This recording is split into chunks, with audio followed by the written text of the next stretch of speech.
Bueno, esaten diot nire aurpegiari. Feminista zara, Mari Jose?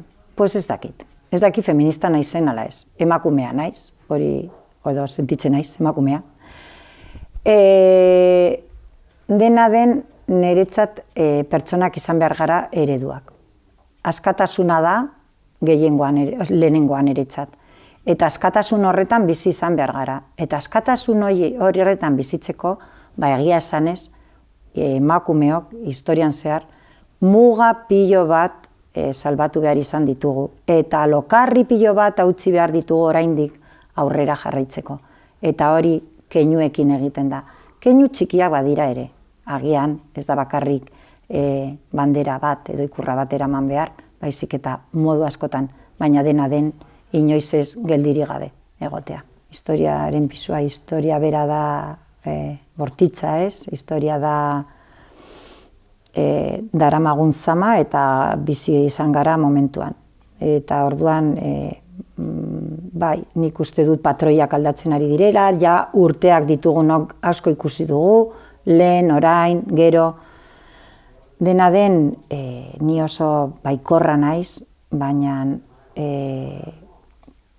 gai honekin pentsatzen dut ezin dela guardia jaitsi, baditugu molde batzu hautsi beharrekoak eta benetan ongi gaudenak edo bekien gauden emakumeak borroka gehiago egin behar dugu besteen alde.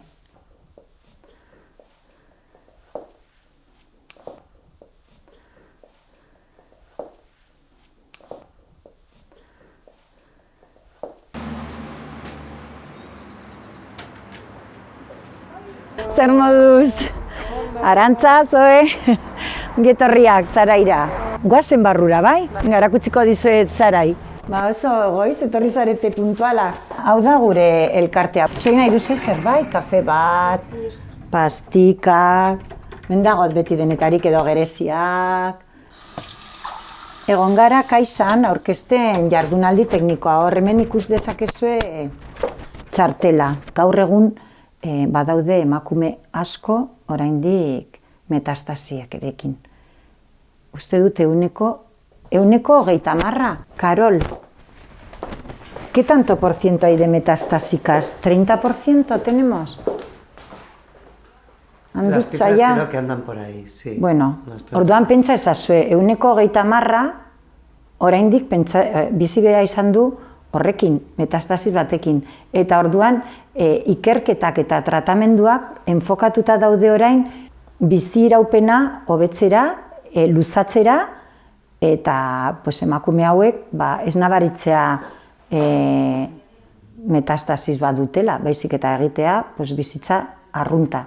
Naiz eta jakin burruka horretan daudela. Jardunaldi hau izango da guretzat oso garrantzitsua. Sí, sí. Se van a tratar temas de nuevos tratamientos y, bueno, pues cómo está el futuro en el cáncer de mama. Prentsa horrean galdetu didatek, me han preguntado en la prensa, a ver qué reivindicamos. Reivindikatzen dugu betikoa. Zerrenda, kariñak izatea, atentzioa oso personalizatua izatea, nik uste dut. Baina gero, que nos centramos sobre todo en hacer, ¿no? En hacer actividades y cosas para que eso sea realidad. Lan egiten dugu atentzioa emateko afektatuei, atentzio psikosoziala, daude Karol eta Jaki hori egiteko. Eta gero, orain momentu honetan ikerketa guretzat ere da ezinbestekoa, eta horregatik antolatzen dugunean lasterketa, urtean behin, lasterketako dirua joaten da dena ikertze lanetara. Espera, que me lea un poquito. Kalitateko ikuspegi garden eta berritzailetik, indartze berritze profesiorako ikastaroak, oso ondo. Juntan gaude 8 bazkide, danak afektatuak gara, baina daukagu Jaki, psikologoa ere gurekin dago juntan, zen eta egiten du gerentziaren lana. Hurrengo asteartean, gonbidatuak zaudete, nahi baldin baduze, daukagu Zaraiko juntara. Han erabakitzen dira egiten diren ekintza guztiak eta pizka bat elkartearen norabidea. Hemen dago Karol. Ja ezagutu duzu pizka bat eta hemen egiten dugu lehenengo atentzioa. Hau da, Gaixotzen garenean eta esaten digutenean minbizia dugula dela izugarrizko jipoia. Lehenengo deia egiten dugunean, Karol dago telefonoaren beste aldean. Orduan berak egiten du atentzio soziala, atentzio parte psikosozial horretan, bera da lehenengoa. Eta hori, gure elkartea zertara dedikatzen den oazen zehaztera, Eta begira, hemen daukat gure aurkezpena, eta irakurriko dut pizka betala. Bularreko minbizia duten pertsonendako eta haien familiendako atentzio integrala sustatzeko gaude. Medikuntza betetzen ez duena, hutsune hori hemen betetzen dugu. Eta familientzako ere. Ez da gaixotzen dena bakarrik, sufritzen dena, baizik eta inguruan dauden pertsonak ere. Nik ezagutu nenean Sarai, harritu ninduen hori, ze nolako jendea, ze martxa, ze indarra, ze gogoa gauzak egiteko, laguntzeko, ze ongi enfokatuak. Jendea pentsatzen du, sartzen zarenean olako elkarte batean egon behar zarela mundu guztiarekin, esan nahi dut talde zabal batekin eta jendeak ez du kontatu nahi bere penak talde zabal bati. Talde zabal hau dago lana egiteko, Sarairen alde, eta behar baldin bada ere laguntza psikosozial hori apoioa emateko. Baina berez, etortzen garenean gure arazoarekin, atenditzen gaituztenak dira edo psikologoa edo trabajadora sozial.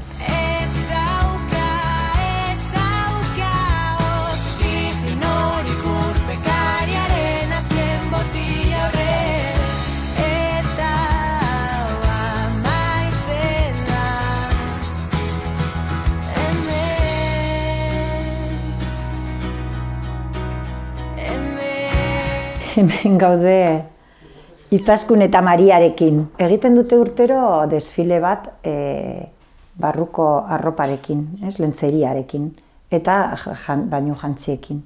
Orduan, desfilearen momentu batean, elkartu ziren Izaskun eta Maria, eta hori, Izaskun operatu berria, titiri gabe, eta Maria ere. Maria momentu honetan ez dauka, ez da eta bestea, Izaskuni falta zaio bat, eta gero emakume hauentzat orain dago itxaropen ona zirurgia plastikoa egiten duten profesionalengan. Horregatik oso importantea da, minbiziaren burruka oso interdisziplinar izatea, hau da, gremio eta esparru ezberdinetako medikuak inplikatzea, medikuak eta pertsonak. Zergatik emakumei emateko erantzun bidezko bat, bakoitzak erabakitzen du, berregin edo ez berregin.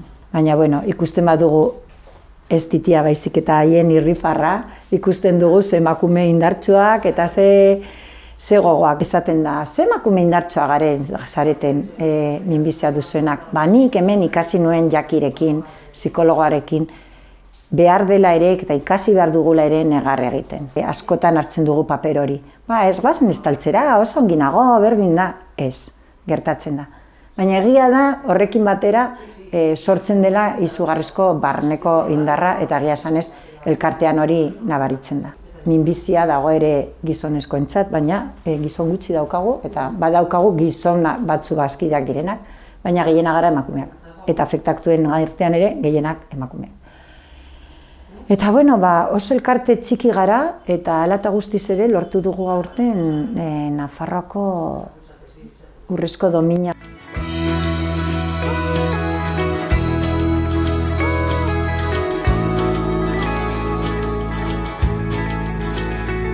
Lehenengo momentuan hori berria jasotzen duzunean, eta nik uste dut hau dela errepikatzen den zerbait emakume guztiengan, behar duzu jasotzea laguntza zure ingurunekoenganez, zure familia, zure lagunak, hor dago parte bat.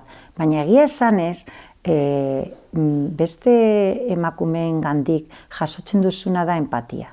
Hau da, nork ulertuko dizu hobe ez bada hortik pasatu den pertsona batez. Minbizia izkutuan bizi izan den bitartean, pentsa ezazu ze gertatzen den, zure bildurrak askotan bihurtzen dira zure ondokoen bildurrak.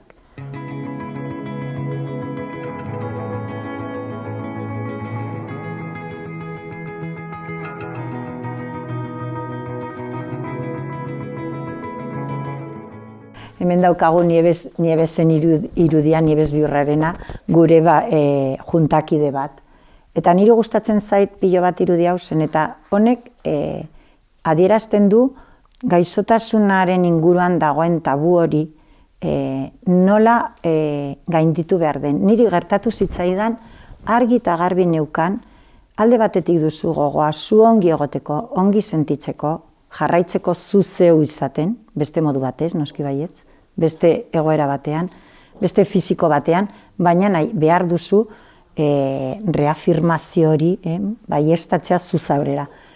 Dena den badago honekin ere beste aldetik tabu bat sozial, eta bada adibidez ikustea pertsona bat buruzoia, edo zergatik joan behar zara ongi orrastua, ongi jarrita, ongi jantzita, zergatik Maria eta Izaskunek ezin dute argazki bat egin titiri gabe. Baina nik adibidez minbizia izan nuenean 2007an oraindik, eta ni herri batean bizi naizela, eta argi eta garbi neukan, atera behar nintzela kalera, inongo oztopori gabe. Bueno, hemen, ezkurdia izango banintz bezala, ez naiz ez da pitin bat ere, ezkurdia zalea bai. Ona hemen aurten lortu genuen saria Zarain, Erresko Dominarekin batera, egia esanez aurreko urtea 2018 oso emankorra izan zen, oso pozik nagoela.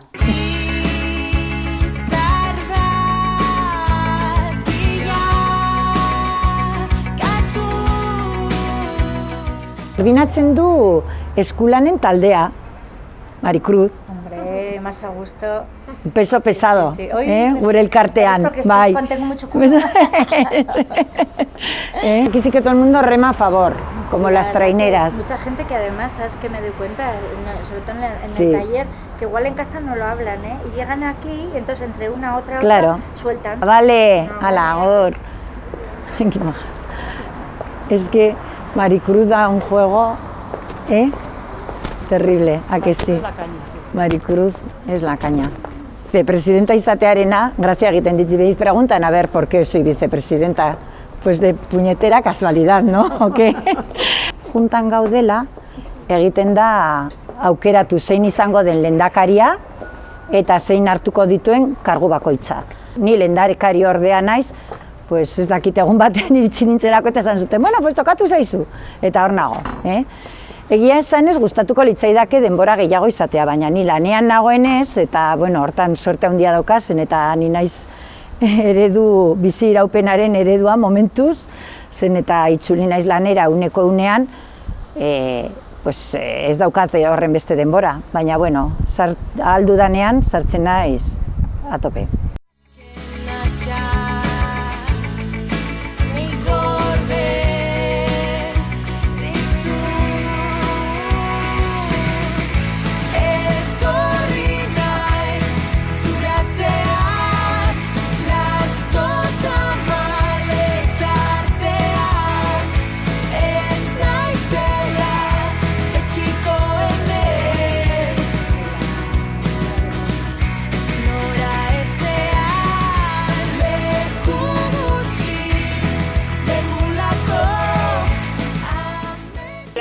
Hola, ¿qué tal? Pues nada, aquí todo el día de trabajo para Sarai hoy, pero bueno, sí. Por una buena causa, un buen motivo, muy bien. Pues claro que sí, nada. Y ahora aún tenéis que grabar ahí. Hombre, claro que tenemos que grabar aquí, claro, sí, sí, aquí están grabándote. Hau da, Eba, nire lankidea, euskalduna da ere, Eba, eta falta zaigu Jon, mutila, bajan dago, eta, bueno, hemen lan egiten dugu, eramaten dugu hori, kalitate sistemetako aholkularitza, Orduan, bueno, lan egiten dugu ikastetxeetako zuzendaritza taldeekin eta kalitate arduradunekin. Eta laguntzen diegu ikastetxeak kudeatzen. Ni iaz etorri nintzen kabinetera, eta lehenago egon nintzen lanengoen Erreniegan, eta Erreniegan lan egin dut urte pilo bat, 2000-tik nago Erreniegan, 19 urte eman ditut iaia hor. Eta lehenago izan naiz Erreniegako zuzendaria. Beraz, ez bakarrik kudeaketako gaiak, baizik eta kudeaketa bera ere ni gustokoa dut. Kabinet taldea osatuta dago hemen 3 pertsonekin, 3 aholkulari, Jon, Eba eta neu, eta badaukagu Isabel Gorri, dagoela negoziado burua. Beraz, egia esanez, momentu honetan talde txikian emakumea gara gehienak. Baina gero daukagu kolaboratzaile talde bat ere, eta gehienak dira gizonak. Nik uste dut irakaskuntzan emakume pilo bat dagoela, baina egia esanez emakumeoi kostatzen zaigu hartzea beste postu batzu, adibidez ardura gehiago dutenak, edo batez ere kudeaketarekin lotuta daudenak eta hola. Bai, gauza bera. Igual gero eta gehiago animatzen gara, eta gainera hezkuntzan nola ordutegiak ere neko, malgutasuna. Malguna, dira, bai. Gutxinez arratsalde librea, edo uda librea eta normalean ez, errezago da emakumeentzat. Bai, lan baldintzek laguntzan dutela, ez, bai, egia da, bai. Boa, hau bai dela honena, hitz egin behar dut Joseanekin, Patxi, ya ha probado todo, ze ondo, osongi, ai amatxo eta aitatxontzat, zer den seme alabak ongi egotea, importantena. Osongi, Patxito, zorionak. A ponerles algo de comida o algo, pero nosotros también, ¿qué te crees? Pues para nosotros, no hicimos mucho fundamento ayer, ¿no? Además, ayer fuimos súper tarde, ¿verdad? Más tarde, sí. Bueno, nos dimos un paseo más tarde. Ya.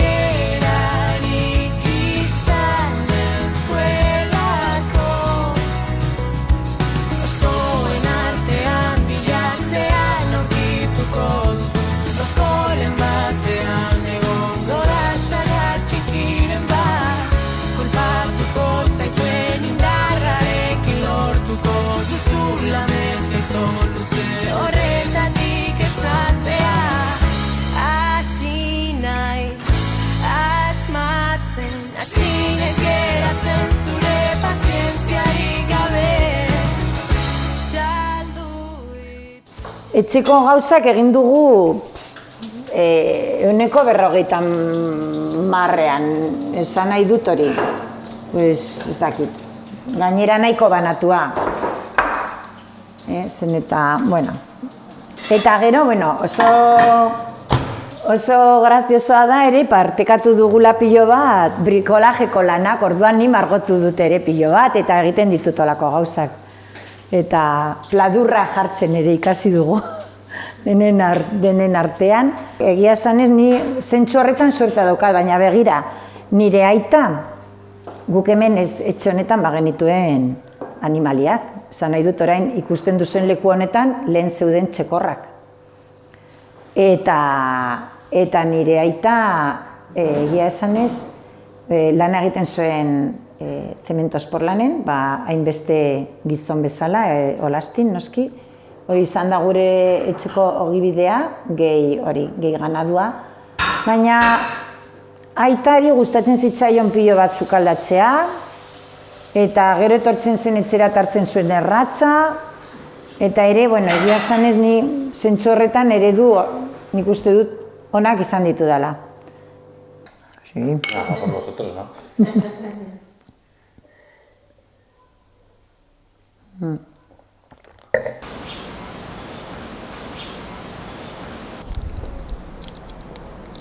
Orain amari jarri diogu laguntza, etxean zen eta gero eta gauza gutxiago egiten du. ¡Hala! Ya está. Amá, traigo visita. Traigo visita, ¿qué te parecerá? Que vienen unas chicas a grabarte. La televisión. ¿Has comido? Y súper bien.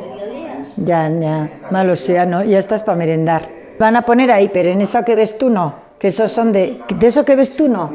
Van a poner en otro canal, en esto no. No, no te voy a quitar, no. Sálvame, sálvame. Ba, begira, hemen daukat. Liburua, idatzitako liburua, Células caprichosas. 2007an, minbizia diagnostikatu zidatenean, erabaki nuen, pues ez nuela pagina pasatu behar. Eta orduan, nire lagunak oparitutako liburuzka batean hasi nintzen ohar batzu biltzen. Eta gero bukaeran, bukatu nituenean tratamenduak eta hola, esan nuen, bueno, bilduko du dena ordenagailuan eta hola. Eta urte eta piko pasa ondoren, kasetaria den Txusi Parragirre, nire lagun mina, esan nion, begira Txus, hau daukat, hau da idatzi dudana, ez dakit, ekarri, irakurriko dut. Komo? Hemen, sartzen dugu, podatzeko guraisak pixka bat, kentzeko hainbeste rollo lanarekin, ze erabat murgildutan zaude lanarekin, eta utzitako lanarekin, eta argitaratuko dugu. Gero Asungoiko etxea, margolaria, egin zuen portada bat, oso esanguratsua.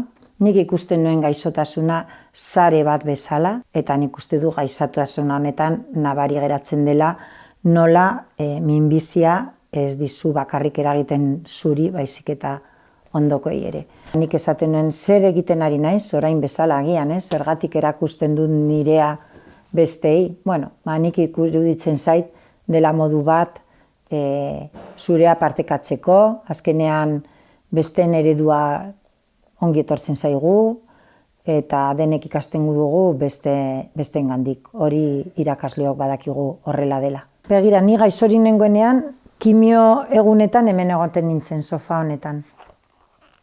Eta nik argita garbi neukan,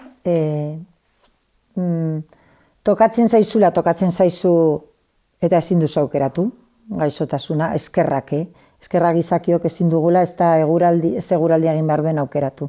Bestela ze izango zen. Orduan, ez aukeratze horri nik atera behar nion abantaia, eta nik uste du ja abantaian ona atera dio dela. ¿Quién quiere pasar página? Yo desde luego no quería. Mirar, el diagnóstico era firme. Carcinoma lobulillar infiltrante. Me sumergí en una vorágine de este proceso en el que los acontecimientos se suceden, sobre todo al principio, de forma rápida e irreversible. Ocurrió como cuando tomas el asiento de una de esas atracciones vertiginosas y se activa el botón de marcha. Tienes la certeza de que ya no hay vuelta atrás. Quieres bajar, pero es tarde. Además, sabes que estás a punto de vivir una historia, una odisea de la que no conoces lo que te espera durante su desarrollo ni cómo te sentirás al final.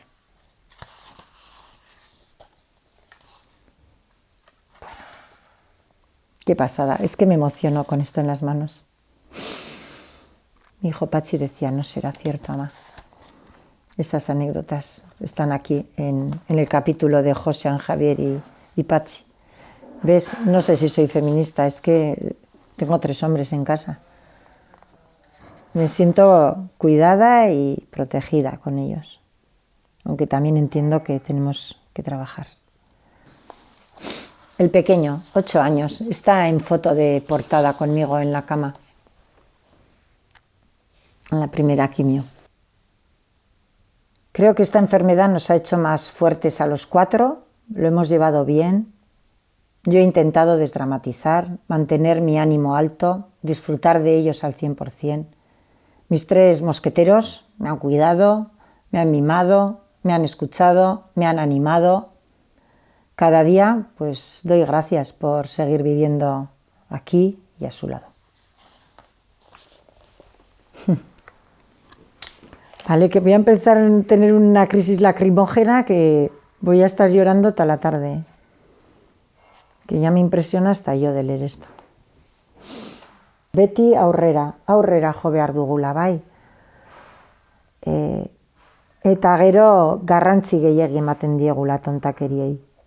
Eta izan behar garela zoriontsuak. Eskubidea daukagu, mundu guztia zoriontsua izateko. Niretzat gaur egungo gaitza da individualismo. Daukaguna. Oso gurekoiak, bakoitza berea, eta aurrera eta nik uste dut ez dela ona. Eta gero pentsatzen dut ere ze suerte daukagun hemen bizitzarekin. Asko kejatzen gara. Baina pentsatu duzue, nik askotan pentsatzen dut. Beste Afrikako emakume bat, Indiako emakume batek, izango du aukera bizitzeko olako prozesu bat gu bizi dugun bezala, ni bizi dudan bezala? Ba ez. Eta segero ze ari gara hitz egiten hemen. Ematen du pena. Bilatu behar dugu momentu hori. Osea, non apreziatu behar dugu gehiago. Ez dugu eskubiderik, ez egoteko pozik. Haitxu zita ber, harrapatzen zaitu den. Iparragirre? ¿Qué haces? ¿Qué es Chusita? Hemen nago, Amaika telebistarekin. ¡Ay, Zeoni! ¡Claro! Venga! Bion artean idazten. Bueno, Chus, venga, ongo gara. Bueno. Venga, muxo hundi bat. Bai, agur. Bana. Venga, vale, agur. Agur, irukote, agur. Agur.